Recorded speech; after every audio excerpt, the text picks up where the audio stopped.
gonna be my second YouTube video. This TDI Tide off of TikTok, Instagram, Facebook, all that stuff. Gonna be making a review on this for YouTube. So to start out, this is a 2000 Volkswagen Beetle. It's a 5-speed manual. It's a 1.9 turbo diesel ALH engine code. It has seats and a center console out of a 2003 Volkswagen Turbo S Beetle. These door panels, they're just regular old generic door panels that I color match the top of them. I color match this centerpiece also. Steering wheel is out of a 2015, I think. Yeah, 2015 Volkswagen Beetle. I redid the headliner. This is just some Walmart fabric. I think it was like $7. So, life hack right there. Yeah, there's not much about the interior that's crazy. I mean, typical Volkswagen stuff. Latch broke, door handles broke off, so I got these. This is the switch to my train horns. I'll get to that in a little bit. This is my bag controller. It's got a touchscreen Apple CarPlay radio. That's a dash camera that I've only plugged in one time, so that's doing a lot of good. Don't mind how dirty it is in here, but it's got a short throw shifter. I think it's just some eBay short throw shifter, but yeah, nothing too fancy. Yeah, this little homemade stuff right there. Yeah, nothing too fancy going on. This is a NRG weighted shift knob. So yeah, let's get up under the hood. Let me show you what's going on under there. Yeah, almost forgot. 5% tint all around, 20% on the windshield. Okay, then got a little zip tie to open up.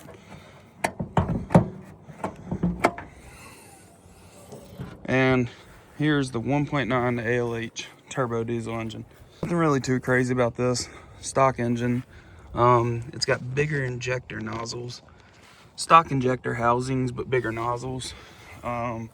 Stock intake. Deleted ASV valve. EGR delete. It's got a flex pipe hood stack wrapped in heat tape. Yeah, really need to redo all this, but I'll get to it one day.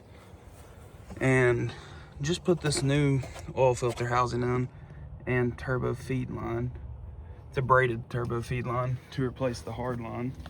Believe it or not, this thing's got 320 some thousand miles on it. I'll have to check to be exact, but yeah, runs like a champ.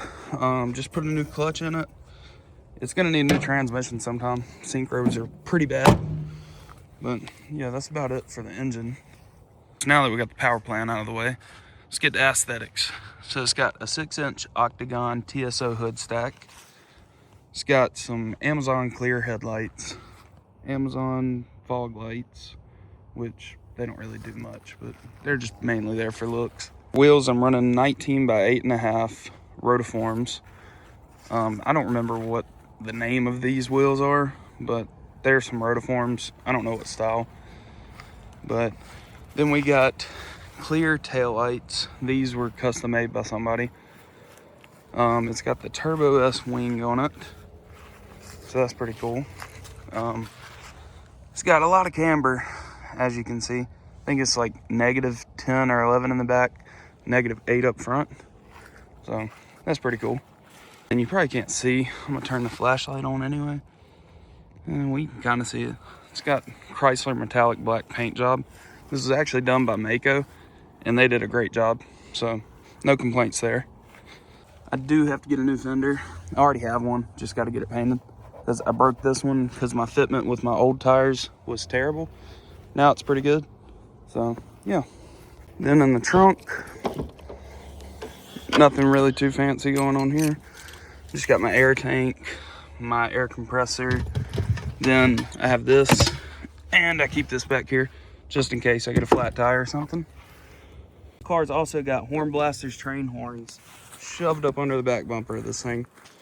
Pretty crazy, but you can't really see them unless you get all the way down here. I had to remove one of the horns because it kept scraping, but yeah, they're pretty cool. Then I have this cool little chrome bullet antenna. I got that from Gabe Farrell's website, so that's pretty cool. But let's look at the back seats. And I apologize, this thing is pretty messy. I just kind of throw stuff in here. But I keep extra airline in here. I think I got some fittings, got a screwdriver. I have some Teflon tape, 3M tape in case anything falls off. Fire extinguisher because it's hood stacked, never know. Then miscellaneous trash that I need to clean out of here. But yeah, not too much going on in the interior. So without further ado, let's get this thing started up. Let y'all hear it.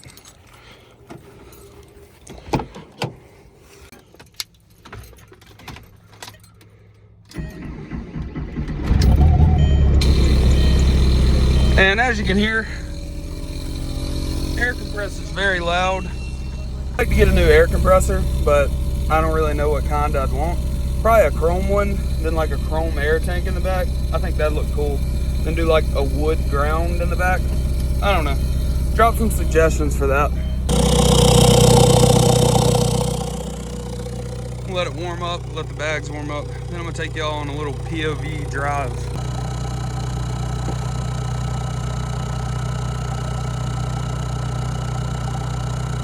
Sorry for the beeping. Don't know why it does that. I think it thinks that the e-brake's engaged, which clearly isn't, but whatever.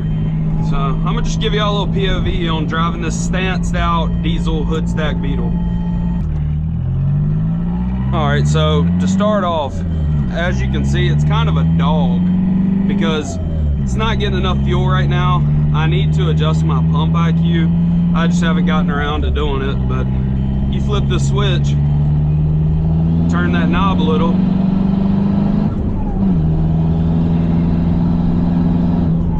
then you get plenty of fuel.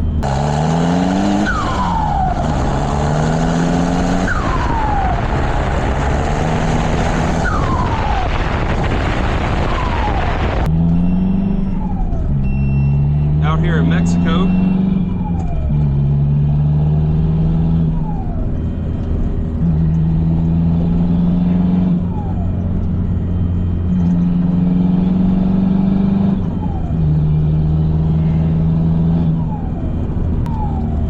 makes the greatest noises. That's why I still have a stock turbo, because you put the bigger turbos on it, then you lose that chew noise. And I mean, yeah, it'd be more fun with a bigger turbo, but at the same time I wouldn't get this. Yeah, here we'll do a little 0 to 60. I'm not gonna put up a timer or anything because I don't really care to, but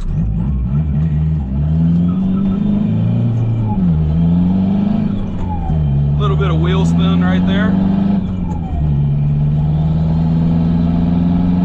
60. That was probably 10 seconds. I don't know. It didn't feel that fast, but felt fun. It's just cool to make this thing roll this much coal.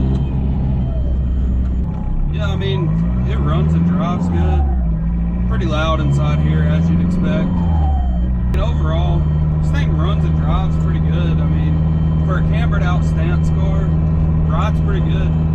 I mean, it doesn't ride great, but what can you expect from a cambered out stance car? I mean, get what you pay for. But makes all the right noises, other than the beeping, of course. But yeah, I mean, typical early Volkswagen. I mean, crappy interior. You're gonna have that on these old Volkswagens, but they always run and drive pretty good. I don't know about the gassers. I've mainly just had TDIs, but yeah. Now we're back at the house. Let's go ahead and air this thing back down. Oh, that doesn't sound good. But we're just gonna keep going down. Probably broke that front fender again. Guess we'll just have to get out and see. Guess not. I don't know what that noise was. But that being said, there's a detailed overview of my TDI Beetle. Hope y'all enjoyed it. If there's anything I didn't cover that y'all want me to cover, just comment down below. Probably get to it. Also, if y'all want to see this with the other Beetle, the cammed out Silverado, or the new Cummins I just got, just drop it down below and we can make it happen. Hope y'all liked the video.